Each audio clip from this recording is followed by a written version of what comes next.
there needs to be a reintroduction and a revitalization of the position of women in hip-hop, because I think that women in hip-hop are really sold on just the entire misogynistic and just the entire worthlessness of them, and it's to a point where they have actually bought into it.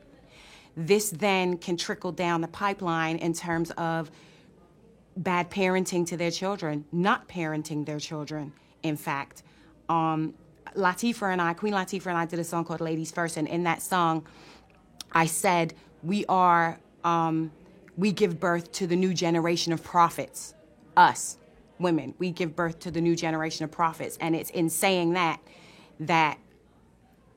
I'm saying we need to readdress the women's position in hip-hop, and this definitely rung a bell tonight, and it's something that I'm taking away with me, like one of the biggest things I'm taking away with me, and one of the biggest things that I'm going to force a heck of a lot of energy into, because if women stop seeing themselves as so little within this art form, hence within the community, hence among their families, hence among their peers, then make better mothers, then hence raise better little itty-bitty children, then hence maybe a few of them miss the mass pipeline that goes into incarceration. I would say use whatever powers you have within you, regardless to how small you think it is. If you have a love for words, regardless to how educated or uneducated you may think you are, grasp hold of that and use that to your advantage. Say something uplifting to yourself. Say something uplifting to the next person next to you. And say something that's going to touch somebody else. I mean, a brother handed out a book tonight of letters that young men wrote to the president.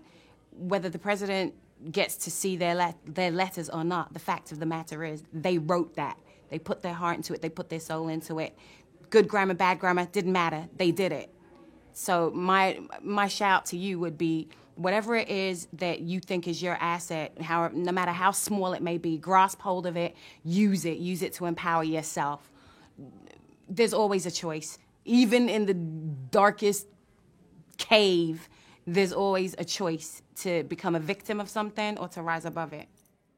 Tonight's meeting wasn't about anything that anybody didn't have any clues about at all.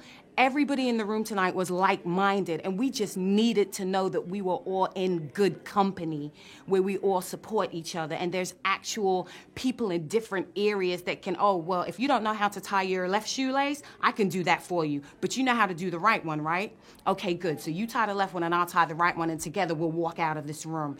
That's really what this was about tonight. There are so many people in this room that have vehicles that can help push. I want to say something. I want to say a lot, but I'm Monie Love that is in the renaissance of her hip-hop career, which the young little 16-year-old kids aren't necessarily listening to. But guess what? I bet you there's a bunch of people that was in this room tonight that have vehicles to drive me to get heard by the little 16-year-olds and stuff like that. So that's exactly what's going to happen. So, yeah, I got a pen. I got my Embassy Suites pen. I'm going to go right now.